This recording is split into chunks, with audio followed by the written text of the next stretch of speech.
The regular season finale of high school football around Hampton Roads last week didn't disappoint with highlights. Our James Catato shows you the Friday Night Flights Top 10.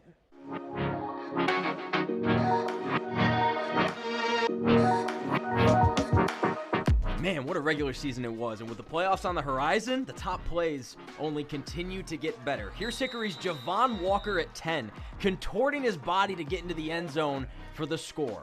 At 9, listen, when your number is called, you stay ready so that you don't have to get ready. Cox running back Josh Walton filling in for a sick Tyree Jeffries.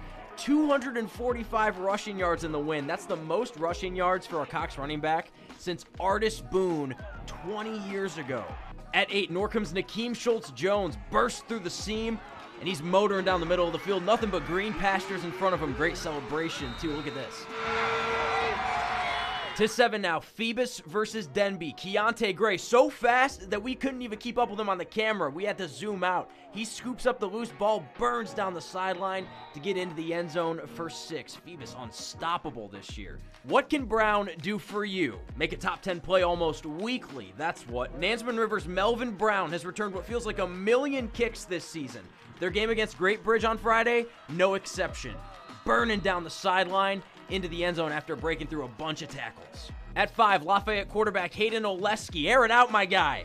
Elijah Matthews, go get it. Let's watch it back one more time in slow-mo. This was a beautiful grab, but this game had one more catch that's worth sticking around for. Number 4, Maury has been a wrecking crew this year. Autori Newkirk to LeBron Bond, making everyone on the Granby defense look like they're in slow motion. How about the Commodores? Going into the playoffs undefeated. Bond with that nice touchdown. At number 3, Southampton quarterback Stephen McClellan was a nightmare for the Franklin defense because he's got wheels for days. This was only one time he did this. He did this like 3 times in the game alone. Look at this.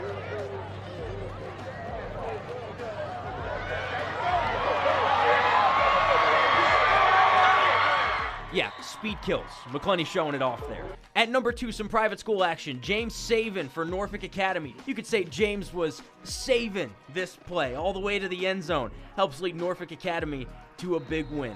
And number 1, we talked about that Pocosa and Lafayette game having one more unreal catch. Baker Green. Are you kidding me? Change the name to Baker Moss, why don't you? My goodness. Not only that, but he breaks free and gets into the end zone. But go back and look at that catch again. Put it on a t-shirt. Green with the unreal play. That's your number 1 play of the week. I'm James Catato. All right, James, thank you. Now, playoff actually begins this Thursday in Class 5 Region A. We'll have that coverage Thursday night here on the show. And then on Friday, of course, it is a playoff edition of Friday Night Flights.